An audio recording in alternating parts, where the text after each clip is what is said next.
Pre మార్కెట్కి సంబంధించిన ప్రధాన అంశాలు చర్చించుకుందాం. ముందుగా మిత్రులందరికీ స్వాగతం. ఈరోజు డిసెంబర్ 23వ తారీఖు మంగళవారం. ముందుగా ఏడిఆర్ సెంటిమెంట్ ఎలా ఉందనేది పరిశీలన చేసినట్లయితే HDFC bank, doctor Reddy's labs, ICICI bank ADRs గ్రీన్లో క్లోజ్ అవ్వగా విప్రో, ఇన్ఫోసిస్ ఏడిఆర్స్ వీక్గా క్లోజ్ అయినాయి. ఇన్ఫోసిస్ ఏడిఆర్ ఏకంగా 5% పైన డ్రాప్ అయింది.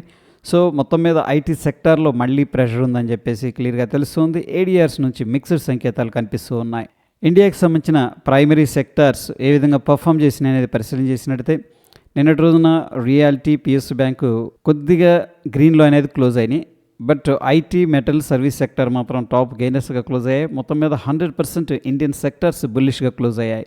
గ్లోబల్గా మార్కెట్స్ ఎలా పర్ఫామ్ చేస్తున్నాయి అనేది పరిశీలన చేసినట్టయితే రష్యా అనేది టాప్ లూజర్గా కనిపిస్తుంది. France, China A50 futures and of course Dow Jones industrial average futures కూడా నెగిటివ్లో ట్రేడ్ అవుతూ ఉండగా Asia market Japan, London, German, Europe, Hong Kong, South Korea అనేది పాజిటివ్గా అయితే ట్రేడ్ అవుతున్నాయి. మొత్తం మీద గ్లోబల్గా మిక్స్డ్ సంకేతాలు కనిపిస్తూ ఉన్నాయి. ఇక యూఎస్కి సంబంధించిన టాప్ 30 కంపెనీస్ నిన్నటి రోజున ఏ విధంగా క్లోజ్ అయినాయి అనేది పరిశీలన చేసినట్టే Nike, Honeywell, Walmart, Procter and Gamble అనేది టాప్ లూజర్స్గా క్లోజ్ అవగా మెర్కన్కో, JP Morgan, Salesforce Inc, Chevron అనేది టాప్ గెయినర్స్గా క్లోజ్ అయినాయి. మొత్తం మీద యూఎస్ మార్కెట్స్లో క్లోజ్ అయిన విధానంలో కొద్దిగా బుల్లిష్ సెంటిమెంట్ అనేది కనిపిస్తూ ఉంది. గ్లోబల్గా ఎకనామిక్ క్యాలెండర్ అనేది పరిశీలన చేసినట్టయితే నిన్నటి రోజున లండన్కి సంబంధించిన జీడిపి డేటా అనేది రిలీజ్ అయింది. సో ఇది వచ్చేసరికి ప్రీవియస్ నెంబర్తో పోలిస్తే కొద్దిగా బెటర్గా రావడం అనేది జరిగింది. సో ఇది పాజిటివ్గా మనం కన్సిడర్ చేసుకోవచ్చు. ఈరోజు విషయానికి వచ్చేసరికి సాయంత్రం 7 గంటలకి యూఎస్కి సంబంధించిన core PCE price index data అనేది రిలీజ్ అవుతుంది. దాని తర్వాత డ్యూరబుల్ గూడ్స్ ఆర్డర్స్ ఏ విధంగా ఉన్నాయి and GDP data preliminary number release అవుతుంది సాయంత్రం 7 గంటలకి. ఇది వెరీ ఇంపార్టెంట్. ఇక 8:30 CB consumer confidence data release అవుతుంది. అంటే యూఎస్ ప్రస్తుతం ఉన్న గవర్నమెంట్ మీద కానీ ఎకానమీ మీద కానీ ఎంత పాజిటివ్గా ఉన్నారు, నెగిటివ్గా ఉన్నారు అనే డేటా, ఇది సర్వే అనేది వెరీ ఇంపార్టెంట్. ఇండియాకి సంబంధించిన ఎకనామిక్ క్యాలెండర్ అనేది పరిశీలన చేసినట్టయితే నిన్నటి రోజున సాయంత్రం 5 గంటలకి ఇన్ఫ్రాస్ట్రక్చర్ అవుట్పుట్ నంబర్ అనేది రిలీజ్ అయింది. ప్రీవియస్గానేమో -0.1% ఉండేది, ఈసారి 1.8% అనేది కనిపిస్తుంది. అంటే చాలా ఇంప్రూవ్మెంట్ అనేది కనిపించింది. సింపుల్గా చెప్పాలంటే ఇన్ఫ్రాస్ట్రక్చర్కి స్ట్రాంగ్ డిమాండ్ ఉంది అని చెప్పేసి నంబర్ అయితే చెప్తూ ఉంది. ఈరోజు సాయంత్రం 5 గంటలకి ఆర్బీఐ మార్కెట్ బారోయింగ్ ఆక్షన్స్ అనేది జరుగుతాయి. నిన్న రోజున యూఎస్ స్టాక్ ఫీచర్స్ అయితే స్టడీగానే క్లోజ్ అయ్యాయి.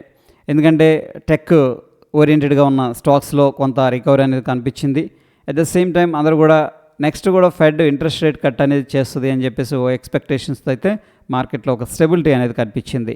ఫ్యూచర్ అండ్ ఆప్షన్స్లో ఉన్న కంపెనీల్లో ఏ ఒక్క కంపెనీ కూడా రిజల్ట్ అయితే అనౌన్స్ చేయట్లేదు.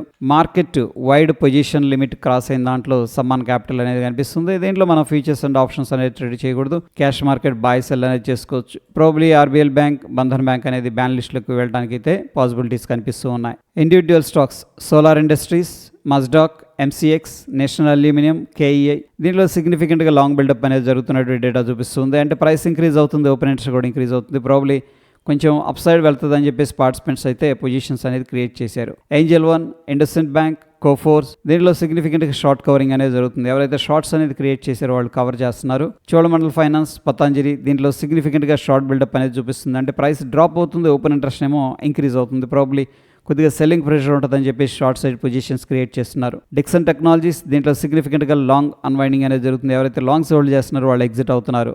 నిఫ్టీకి సంబంధించిన హీట్ మ్యాప్ అనేది పరిశీలన చేసినట్లయితే శ్రీరామ్ ఫైనాన్స్ అనేది టాప్ గెయినర్గా ఉంది. ట్రెంట్, విప్రో, ఇన్ఫోసిస్ టాప్ గెయినర్స్గా క్లోజ్ అవగా హీరో మోటార్ కార్ప్ టాప్ లూజర్గా క్లోజ్ అయింది. Tata consumers, Kotak Mahindra bank, SBI, Eternal అనేది టాప్ లూజర్స్ లిస్ట్లో క్లోజ్ అయ్యాయి. ఫ్యూచర్స్లో బిల్డప్ ఎలా ఉందనేది పరిశీలన చేసినట్లయితే లాంగ్ సైడ్ 53%, షార్ట్ సైడ్ 27%, మొత్తం మీద కొద్దిగా బుల్లిష్ వ్యూలోనే పొజిషన్స్ అయితే క్రియేట్ చేసినట్టు మనం అర్థం చేసుకోవచ్చు.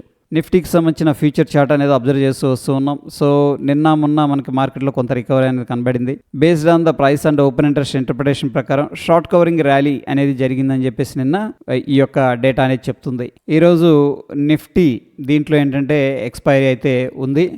పార్టిసిపెంట్ వాయిస్ డేటా అనేది మనం పరిశీలన చేసినట్టయితే ఎఫ్ఐఎస్ స్టాక్ ఫీచర్స్లో ఇండెక్స్ ఆప్షన్స్ ద్వారా బుల్లిష్గా ఉన్నారు. స్టాక్స్లో కొద్దిగా బేరిష్గా ఉన్నారు. ప్రొపరేటర్ వచ్చేసరికి ఇండెక్స్ ఆప్షన్స్ ద్వారా బుల్లిష్గా ఉన్నారు. క్లయింట్ స్టాక్ ఫీచర్స్ ద్వారా బుల్లిష్గా ఉన్నారు, ఇండెక్స్ ఆప్షన్స్ ద్వారా బేరిష్గా ఉన్నారు. డిఐఎస్ ఏమో స్టాక్ ఫీచర్స్ ద్వారా బేరిష్గా ఉన్నారు.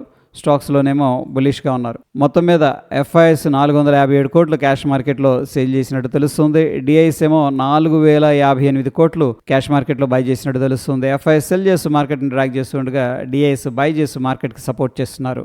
ఇండియా విక్స్ అనేది పరిశీలన చేసినట్టయితే నిన్నటి రోజున 1.6% అనేది రైజ్ అయింది. ప్రస్తుతం ఇండియన్ మార్కెట్స్లో కొద్దిగా వొలటాలిటీ పెరిగిందని చెప్పేసి ఇండియా విక్స్ చెప్తుంది. ఇక ప్రస్తుతానికి డాలర్ ఇండెక్స్ అయితే వీక్ అవుతుంది. ఎనీహౌ ప్రస్తుతం వీక్గా ట్రేడ్ అవుతుంది. ఇక Dow Jones industrial average futures అనేది అబ్జర్వ్ చేస్తే నిన్నటి రోజున కొద్దిగా గ్రీన్లో క్లోజ్ అయ్యాయి.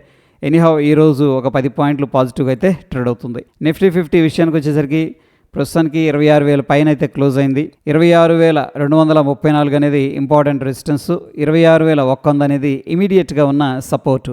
బ్యాంక్ నిఫ్టీలో 59,497 ఇమీడియట్గా ఉన్న రెసిస్టెన్స్, 59,105 అనేది ఇమీడియట్గా ఉన్న సపోర్టు. సెన్సెక్స్లో 85,855 ఇమీడియట్గా ఉన్న రెసిస్టెన్స్, 85,392 ఇమీడియట్గా ఉన్న సపోర్టు. గిఫ్ట్ నిఫ్టీ అబ్జర్వ్ చేసినట్టయితే నిన్నటి రోజున గ్రీన్లో క్లోజ్ అయింది. ఈరోజు ఏమైందంటే స్లైట్గా గ్యాప్ అప్ అయ్యి అక్కడ నుంచి కూడా కొద్దిగా పైకి వెళ్ళింది.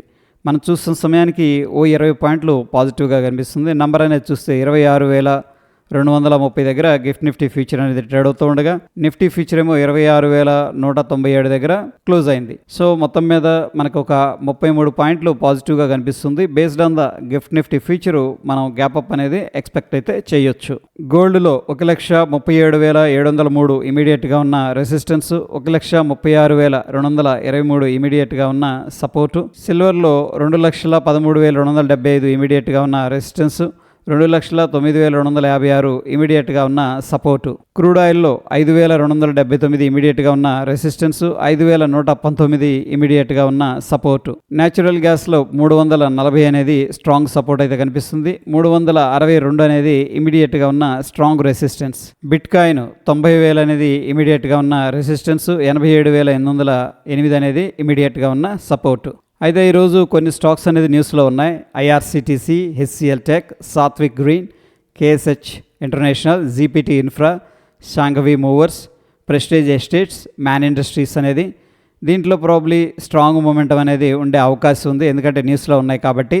అయితే దీనికి సంబంధించిన సమరీ అంటే స్టాక్ పేరు, దాని తర్వాత దాంట్లో ఉన్న కాజ్ ఏంటి, ఓకే, దాని తర్వాత ఈ ఇంపాక్ట్ పాజిటివా నెగిటివ్ అనేది నేనైతే ఇట్లా ఒక షార్ట్ ఫామ్లో అప్డేట్ అయితే టెలిగ్రామ్లో చేస్తున్నాను, ఒక స్లైడ్ రూపంలో. అట్ ద సేమ్ టైం దానికి సంబంధించిన లింక్ కూడా ప్రొవైడ్ చేస్తూ ఉన్నాను. At the same time mint వాళ్ళు కొన్ని స్టాక్స్ అనేది రికమెండ్ చేస్తున్నారు అనమాట. అంటే ఎక్కడ బై చేయాలి, టార్గెట్ ఏంటి, స్టాప్ లాస్ ఏంటి అనేది. ఇది కూడా ఒక షార్ట్ ఫామ్లో అయితే నేను అప్డేట్ చేస్తున్నాను. అట్ ద సేమ్ టైం దానికి సంబంధించిన లింక్ అనేది కింద ప్రొవైడ్ చేస్తున్నాను. సో ఒకవేళ టెలిగ్రామ్లో మీరు జాయిన్ అవ్వాలనుకుంటే లింక్ అనేది డిస్క్రిప్షన్లో ఉంటుంది, మీరు జాయిన్ అవ్వచ్చు, కంప్లీట్గా ఫ్రీ అనమాట. ఇక టెక్నికల్గా ఇండికేటర్స్ ఏం చెప్తున్నాయి అనేది పరిశీలన చేసినట్టయితే, సో బ్యాంక్ నిఫ్టీలో డైలీ టైం ఫ్రేమ్లో స్ట్రాంగ్గా ఉంది, లోవర్ టైం ఫ్రేమ్లో కొద్దిగా సైడ్ వేస్ యాక్టివిటీ అనేది చూపిస్తుంది. ఇక నిఫ్టీ 50 విషయానికి వచ్చేసరికి లోవర్ టైం ఫ్రేమ్లో కానీ హైయర్ టైం ఫ్రేమ్లో కానీ స్ట్రాంగ్ బై అనేది అడ్వైస్ చేస్తుంది. మొత్తం మీద ఏడిఆర్స్ నుంచి అయితే ముఖ్యంగా మనకి ఐటీ సెక్టార్లో అండర్ ప్రెషర్లో కనిపిస్తుంది. ఒక మిక్స్డ్ సంకేతాలు అని చెప్పేసి చెప్పొచ్చు. గ్లోబల్గా మార్కెట్స్ అయితే ఎగైన్ కొద్దిగా మిక్స్డ్ సంకేతాలు ఉన్నాయి, అయితే బేరిష్ సంకేతాలు మాత్రం కనిపించట్లేదు పెద్దగా. ఇక గిఫ్ట్ నిఫ్టీ విషయానికి వచ్చేసరికి స్లైట్గా గ్యాప్ అప్ అనేది ఇండికేట్ చేస్తూ ఉంది. అయితే ఫ్రెండ్స్ నిన్న రోజున సిగ్నిఫికెంట్గా ర్యాలీ అనేది కనబరిచింది.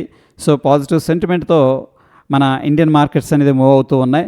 బట్ ఐటీ సెక్టర్ అనేది డ్రాగ్ చేస్తూ ఉంది కాబట్టి మార్కెట్లో ఏముండొచ్చు అంటే ఒక స్మాల్ రిట్రేస్మెంట్స్ అనేది జరుగుతూ ఉంటాయి. ఎనీ రిట్రేస్మెంట్ వచ్చినా సరే ఇంపార్టెంట్ సపోర్ట్ దగ్గర మనం బయింగ్ యాక్టివిటీ అనేది ప్లాన్ చేసుకోవచ్చు. ఇది ఫ్రెండ్స్ ప్రీ మార్కెట్కి సంబంధించిన అప్డేట్స్. ఎటువంటి క్రిటికల్ అప్డేట్స్ ఉన్న టెలిగ్రామ్లో షేర్ చేస్తాను ఫ్రెండ్స్. టెలిగ్రామ్ లింక్ అనేది డిస్క్రిప్షన్లో అయితే ప్రొవైడ్ చేస్తున్నాను, దాని ద్వారా మీరు జాయిన్ అవ్వచ్చు.